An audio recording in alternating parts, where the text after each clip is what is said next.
Mr. Blumenauer. Thank you, Mr. Speaker.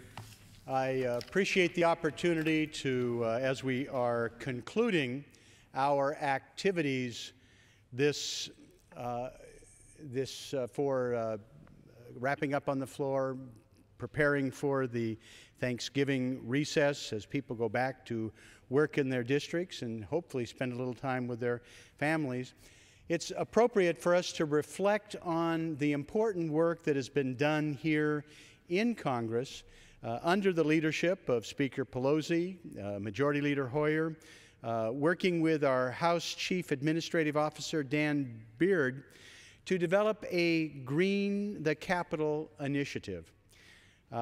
We have made it clear under the new Democratic leadership in the House that it's not appropriate to ask the American people to address the challenges of global warming and climate change without first carefully examining the ways that we reduce our own work energy consumption and sustainable practices here in the workspace. Mr. Speaker, I've spent most of my career working with environmental issues at the state, and the local, and now the federal level, working in partnership with people in the private sector to be able to make our communities more livable, to make families safer, healthier, and more economically secure by virtue of our environmental initiatives, how we put the pieces together. Over the years, I've had lots of ideas myself. I've heard them from others. We've looked at policies and practices, rules and regulations. I will tell you that the one thing, if I were empowered for a day to be able to set the rules and regulations, it wouldn't be any new regulation, any new tax, any new environmental law. It would simply be to make sure that the federal government practiced what we ask the rest of America to do in terms of our behavior regarding the environment. The federal government is the largest manager of infrastructure in the world. It's the largest consumer of energy. We have facilities from coast to coast. We are the largest employer in the United States. And the extent to which we are able to put in practice the best practices, it will have a transformational effect, not only in terms of the federal operations themselves, but in terms of what difference it will make as we're setting trends and move forward. I am extraordinarily impressed with what has happened already. I can't say enough about this initiative. The goals that were adopted were to operate the House in a carbon-neutral manner by the end of the 110th Congress, to reduce the carbon footprint of the House by cutting energy consumption 50% in 10 years, and to make House operations a model of sustainability. And there are a number of steps that the Chief Administrative Officer has already done to implement these goals.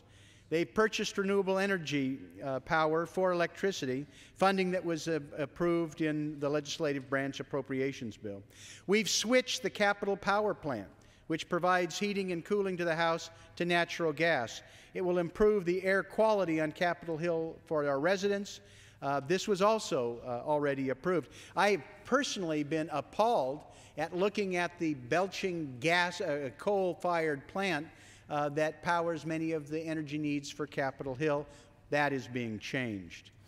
To improve energy efficiency, the House will use metering, commissioning, and tracking to improve operations, install energy-efficient lighting, adopt new technologies and operation practices, other office equipment, update heating and ventilation. We are looking for sustainability in all House operations. Purchase carbon offsets from the Chicago Climate Exchange. These are initiatives, Mr. Speaker, that are extraordinarily exciting as they are spreading out across Capitol Hill. I would, before turning to some of my colleagues this evening, I do, however, must note that our friends in the minority office have decided to somehow try and politicize this effort, issuing a broadside, and I'm willing to talk about this further if we have time with my colleagues, but issuing a broadside against this initiative, claiming that it is somehow the term House Minority Leader Boehner used, green pork. It's sort of disappointing, I guess, to see that the minority leader doesn't see the value in leading by example, in reducing the House energy costs and modeling the behavior we expect from citizens. I'm disappointed he would prefer to have the Capitol continue to waste energy, limit transportation options for House employees, and continue to force Capitol Hill residents to experience the pollution of the Capitol Power Plant. The Green Pork Update has taken issue with a number of initiatives that the CAO has undertaken, claiming, taking to task the notion of working with the Chicago Climate Exchange. I wish that the House could offset all our emissions on premise, but it's not possible at this point. But the Chicago Climate Exchange is a credible mechanism, the world's first and North America's only voluntary, legally binding greenhouse gas emissions reduction registry and training program.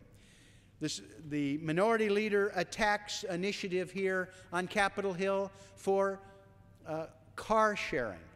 You know, it's kind of ironic. We actually have higher per capita use of auto commuting on Capitol Hill with our 7,000 employees than in Washington, D.C. as a whole. One of the initiatives to help solve the problem of forcing people to drive their cars is to use car sharing, something my colleague from the Seattle area can speak to. We've had flex car and zip cars. The average car is only used less than 2 hours a day. Car sharing is something that's moving across the country. It's been pioneered in a number of European cities.